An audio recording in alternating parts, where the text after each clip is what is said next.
балалар? Балалар, көңіл-күйіңіз қалай? Жақсы. Тамаша, өте керемет.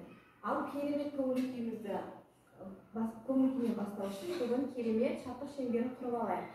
Қуанамын Енді, қуанасың сен де, қуанамыз достары, аралар артқан күнде. Тамаша, орнымызға отырамыз. Көңіл-күйіміз керемет деп ойлаймын, солай ма? Иә. Сабағымызды бастайық. Ал біз балалар өткен сабақта қандай әріппен таныстық? Ол қандай әріп екенін білу үшін өткен сабақты қайталау үшін алма ағашына келеміз. Алма ағашында керемет көбелектер тұр. Осы көбелектердің арасында сұрақтар бар екен. Ал балалар келеміз. Маған үй тапсырмасына сұрақтарға Әлихан келе ғой. Әлихан келе ғой. Келе ғой. Ала ғой. Жылдамдатамыз балалар. Тезірек боламыз. Ала ғой. Оқи ғой. Өткен сабақта қандай дыбыспен таныстық дейді? Үн әріпі таныстық. Әріпімен таныстықпыз. Тамаша. Әлихан сұраққа ақшаңдала қойып отырамыз. Балалар, қараймыз. Кім жақсы дұрыс жауап берген болса, мен балалардың барлығына бір сұраққа ақшалай таратамын. Түсіндік па? 200 теңге таратамын. Ал енді балалар кеттік. Келесі кім шығады? Диас келе ғой. Қол көтеріп отырамыз, балалар, айқайламаймыз. Ала ғой, сұрақ. Ала ғой. Жауап бере ғой. Ың дыбысы алдына қойыңыз. Ың дыбысы. Қандай дыбыс дейді? Қандай дыбысы? Ың дыбысы қандай дыбыс? Дауысты дыбыс па, дауыссыз дыбыс па? Айтып көрші, ың дыбысы дауысты ма, дауыссыз ба? Дауыссыз. Дауыссыз дыбыс екен. Дұрыс па балалар? Иә, дұрыс. Жасала ғой. Орнына отыра ғой. Тамаша. Қол көтереміз. Тағы сұраққа, келесі сұраққа кім шығады екен? Келесі сұраққа Лиана келе ғой. Жылдамдатамыз, иә? Ала ғой. Өзің таңдап ала ғой. Шаң сорғыш сөзінде неше буын бар? Шаң сорғыш сөзінде неше буын бар дейді. Ал бұнда көш. Шаң сорғыш. Неше буын бар екен? 3 буын бар екен. Дұрыс па балалар? Тамаша, шаң сорғыш сөзінде 3 буын бар екен. Отыра ғой. Ал келесі сұраққа кім шыққысы келеді? Кән қол көтереміз. Кән кім шыққысы келеді? Амелия келе ғой. Ала ғой. Алдымызға қарап отырайық. Қасқыр, түлкі, аю, қоян, арыстанды қалай атаймыз дейді? Олардың барлығын қалай атаймыз? Аңдар деп атаймыз, солай ма? Амелиге жауап бере алмай қалып, мен Амелиге ақша бере алмаймын. Отырамыз. Балалар, Амелиге көмектесіп жіберейікші. Қасқыр, түлкі, аю, қоян, арыстандарды қалай атаймыз? Аңдар деп атаймыз. Амелия есінде сақта. Ал тамаша, кеттік. Қол көтереміз, кім шыққысы келеді? Айқайламаймыз, кән. Әлихан шыға қойшы. Жылдамдатамыз. Алға қараймыз. Аулайтын адам. Кім дейді Осы сөзді буынға бөле ғой. Аң аулайтын адамды кім деп атайды? Жоқ, аңды аулайтын адамды не деп атайды? Орысша ақтөтік деп атайды, қазақша? Қарақша. Аңшы. Аңшы сөз буынға бөле қойшы. Неше буын бар? 2 буын бар екен. Тамаша, дұрыс па балалар? Иә. Әдем болып отырамыз, кәні. Кеттік. Келесі. Келе ғой. Айя.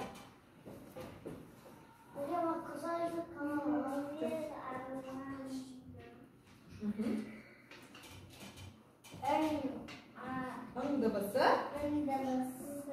Sözdün basında кездесе ме? Yok. Кездеспейді. Sözdün basında кездеспейді. Тамаша. Өте керемет. Орнына отырыңыз. Дұрыс па балалар? Бұл әріппен басталатын сөздеріміз бар ма? Жоқ. Бұл әріппен басталатын сөздер жоқ. Тамаша. Сондықтан да бас әріпіміз жоқ екен. Тамаша. Әдемі отырамыз қайда? Келесі. Қол көтереміз. Тағы.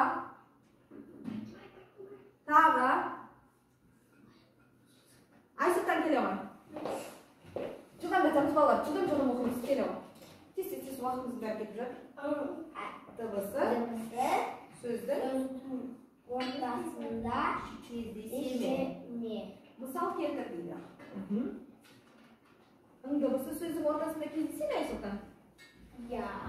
Ың дыбысы сөздің ортасында кездеседі. Бір мысал айта ғой. Тезірек ойлана ғой. Кім көмектесе алады? Данаби? Аңдар. Қандай? Аңдар. Тағы сөз айттық? Еңбек. Тамаша, еңбек деген сөз бар. Аңдар деген сөз бар. Кеттік, келесі. Қол көтеріп жауап береміз. Айдана келе ғой. Жыламды. Алып айдырем. Дыбысы сөздің соңында кездесе ме? Бір мысал келтіре ғой. Дыбысы сөздің Соңында кездеседі. бір мысал келтіре ғой. Сенің сол қолың бар және оң қолың бар. Ың дыбысы сөздің соңында кездесіп тұр, иә? Аламын. Дұрыс па? Тамаша, келе ғой. Кім шығады тағы? Янадан тағы алтыңыз келе ғой. Аламын. Дыбыстың неше түрі бар? Дыбыс екі бар. Дауысты дыбыс және дауыссыз дыбыс. Өте керемет. Дұрыс па балалар? Тамаша. Келесі кім шығады тағы? Алихан, Данаби келе ғой.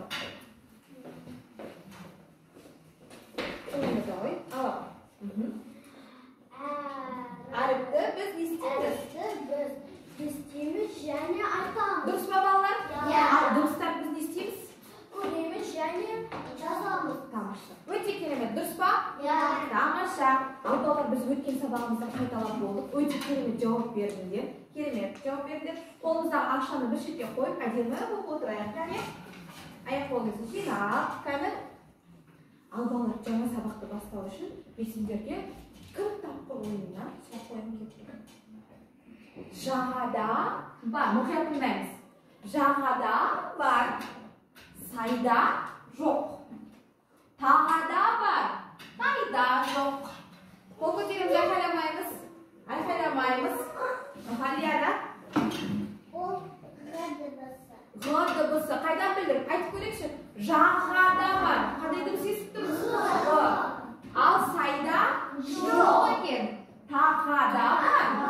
Тайда жоқ. Ол қандай дыбыс? Ғ дыбысы. Тамаша. Лианаға қояқшанды. Өте керемет. Демек балалар, бүгінгі сабағымыз Ғ әріпімен танысады екенбіз. Сабақтың бүгінгі сабағымыздың мақсаты сендер Ғ әріпін таниды екенсіңдер және ажыратады екенсіңдер. Және мәтін болады бүгінгі сабағымызда. Сол мәтін не туралы екенін бірге талқылайды екенбіз. Ал кеттік. Ғ дыбысы дауыссыз дыбыс.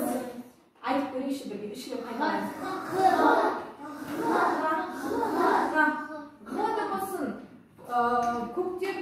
көк дауыссыздардың үйіне кіргіземіз ба? Дауыссыздардың үйіне кіргіземіз ба? Айсұлтан? Ғ әріпі дауыссыз үйлеріне кіргіземіз. Себебі айтып көрші. Ғ өкпеден шыққан ауаға тамағымыз кедергі келтіріп жатыр. Өкпеден шыққан ауаға тамағымыздан кедергі келіп жатыр. Тамаша. Ғ дыбысы дауыссыз дыбыс екен. Әдемі болып отырамыз. Бірінші топ. Ал енді балалар, топқа бөліп алайық. Екі топ қазір бір-бірімізбен сайысқа түсетін боламыз. Жарай ма? Орнымыздан тұрамыз да, топқа бөлеміз. Бұл жерде қағаздарды алып алайық. Алып алайық. Алып алайық қағаздарды. Алып алайық. Сен қандай еді? Алып алайық. Just алып алайық. Кеттік, отырамыз орнымызға. Қолымызға қағаздар көрсетейікші маған. Данаби орнымызға отырамыз. Топқа бөлінеміз. Қағаздар көрсет. Қолымызда көк және қызыл қағаздар тұр. Солай ма? Тамаша. Қызыл түс қандай еттер белгіледік? Дауыссыз дыбыстар көк түспен? Дауыссыз дыбыстар белгіледік. Тамаша. Дауыссыз топ. Дауыссыздар тобы мұнда. Дауыссыздар тобы мұнда келеміз. Тезірек жылдамдатамыз. Орнымызға. Дауыссыздар көк түстер мұнда. Қызыл түстер мұнда. Жылдамдатамыз. Тез. Кетіп боламыз. Балалар.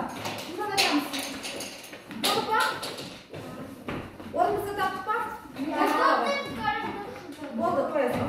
Жылдамдатамыз. Аяқ қолды жинаймыз. Әдемі болып отырамыз. Қолда қағазды астына салсақ та болады. Көк қызыл қағазды астына салсақ болады. Болды, не? Бастай берейін ба? Бұл топ дауыссыздар тобы. Ал мұнда дауыстылар тобы. Яна, сен ақшам қалып кетті. Сен тұра берсін қазір берем. Міне. Алады, болды.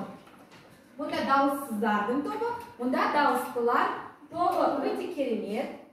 Ал балалар, суретпен жұмыс жасаймыз. Бірінші суретте тұрған не? Кім жауап береді? Албамыз? Ағаш. Ағаш сөзінде ға әрпі қайда тұр? Албамыз. Ортасында. Ортасында кездесіп тұр. Келесі, бұл кім? Қыз, солай ма? Қыздың аты кім екен? Алихан оқи ғой? Ғалия. Ғы дыбысы қай жерде кездесіп тұр сөздің? Дыбысы сөздің басына кездесіп тұр.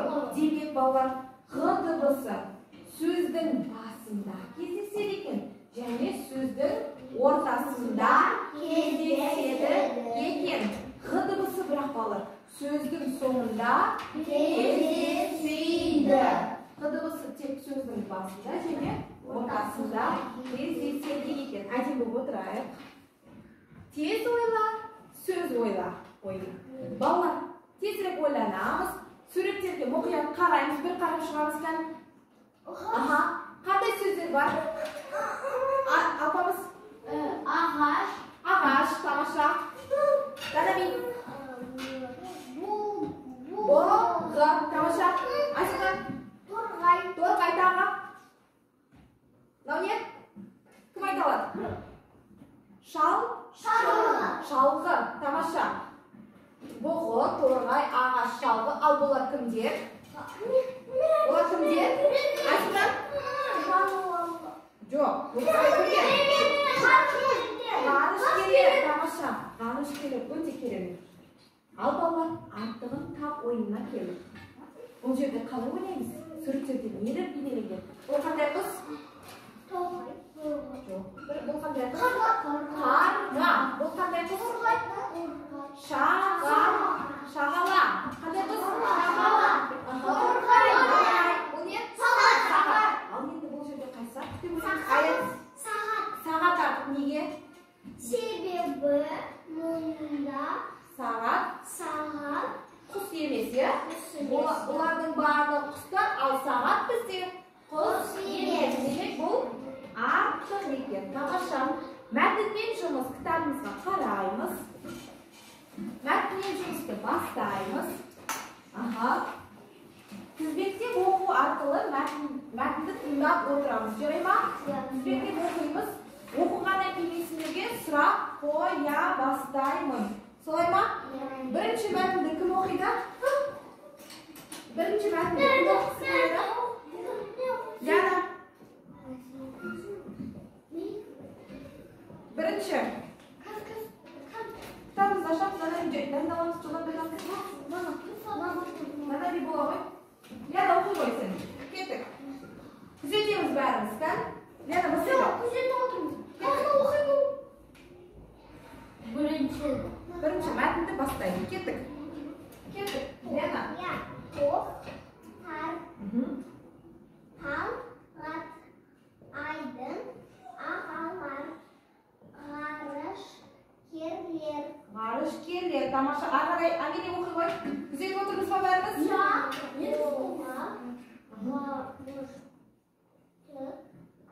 Onlar karıştı.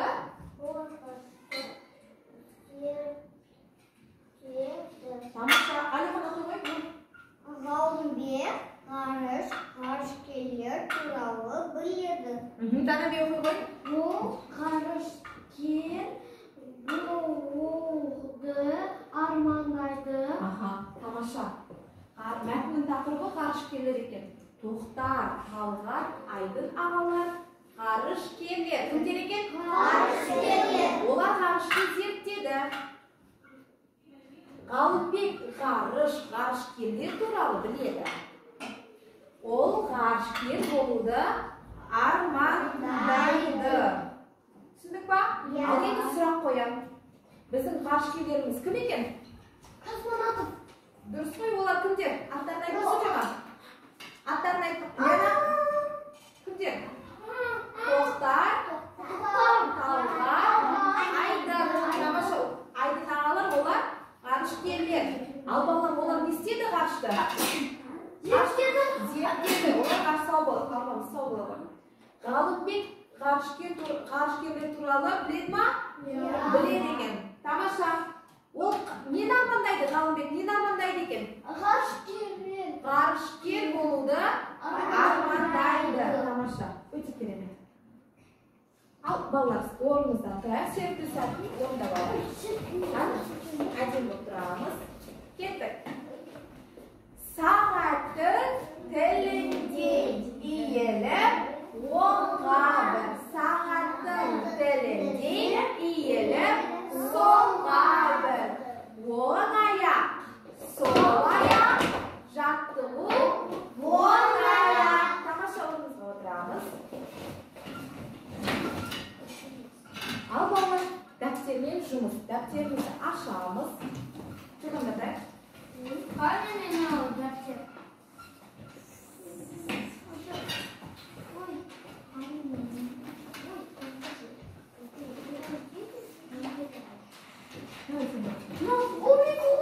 Buni sen daftarda chiqib bor. Bugun kunimizni jazayib. Mana daftarda yozibdi. Bugun kuni qayayib. Qayaydan qarash aydan. Qarash aydan nechasi bugun? 18'de. Yazamiz. Qarash aydan 18'de. Chiqimda yozamiz. Qarash aydan 18'de.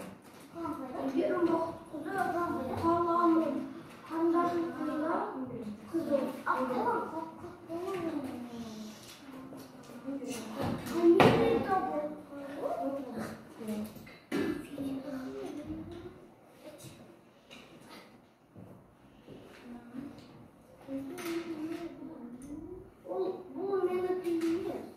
Bu Amin'indeki. Ne? Aslında buldun mu?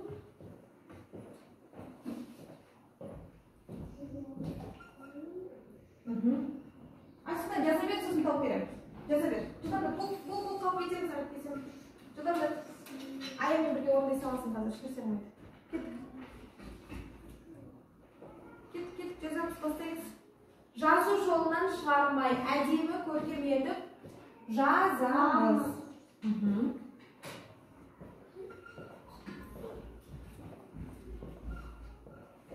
Aslında aslında.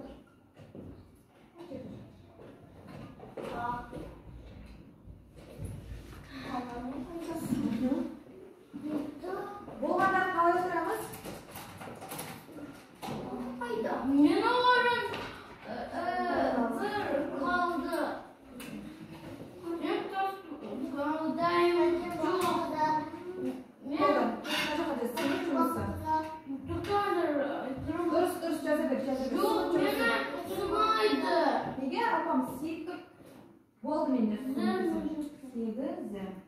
Болды қажа бер. Саны жұмысы. Ал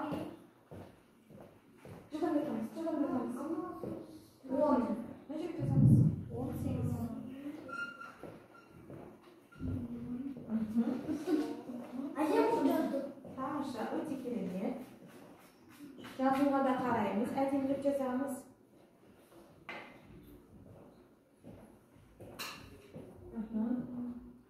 Ay,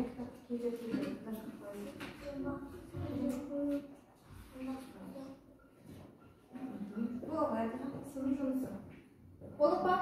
Dadamning bo'ri tag'i. Yo'q. Ay, bo'ri. Ben yok hayır. Qani aytib o'tiramiz. Yok ben boğar. Al endi bolalar qaraymiz. Annem babam. Sınıf durması.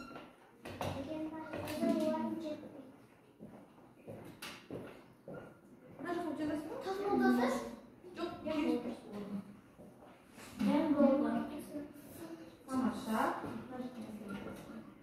Annem kayırdı вообще наверху. Jo'g'aridan boshlaysiz opamiz. Ketdik bolalar. G harfining yozuv yo'liga tanishtiramiz. So'yma? Ya. Bu biz kunga javob yurgan bu ne edi?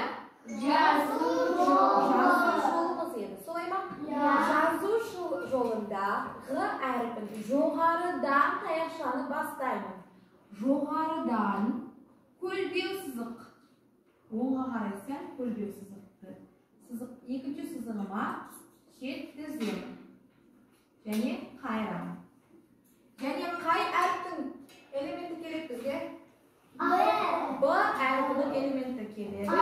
Buning basini bas kiyimda qo'yamiz. Ya'ni bizga A ning elementi keladi, bellik kerak. So'yma qayerga bellikni qo'yib qo'ydimmi? Bu qanday bo'ldi? Ulkan bas bo'ldi. Al endi kichkintoy qilgan muqiyat qaraymiz. Yozuv yo'lidan chiqarmaymiz. Qaraymiz. Su to'g'risinde. Ya. Neymisiniz? Mana jo'g'aridan boslayman, siziqqa yetkazayman. Sal ko'lbel qiyshiq siziqlar men kelib, siziqqa tegizib yetkazayman. So'yma bolalar? Tamosha, yozamiz bir qator. Ulkan q, bir qator kichkintoy q'ni yozamiz. Azachol. Azachol bo'lsa Yakın. Salsa. Tayfaymış. Ya azachol bu yakka so'saq o'rnida tashlab ketamiz. Ya. Ay zaman. Yo'q, tez o'rnasamaysiz. Jo'g'aridan boslaymiz. Ulkan yozamiz. O'ta kerak. Ya, so'nda boshlaymiz. Kerak. Bir qator ulkan, bir qator kichkintoy g'ini yozib boslaymiz. Aytib qo'ying.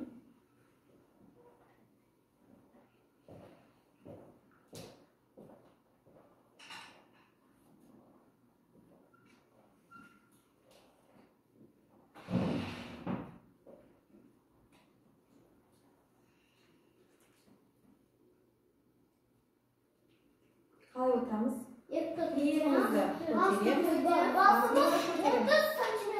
Basimiz ko'zimiz bilan daftarning o'rtasi 30 sm bo'lib qoladi. Ko'makchi qo'limiz bizga ko'makka keladi. Ko'makchi qo'limiz bizga ko'makka keladi. Kelasi betga qo'shamiz. Alpamiz jo'g'aridan boshlaymiz. Harfni yozuvda. Tayoqlarni jo'g'aridan boshlaymiz. Alpamiz Qaytib adiyamiz bo'lyapti. o'ta kerak. Tamosha.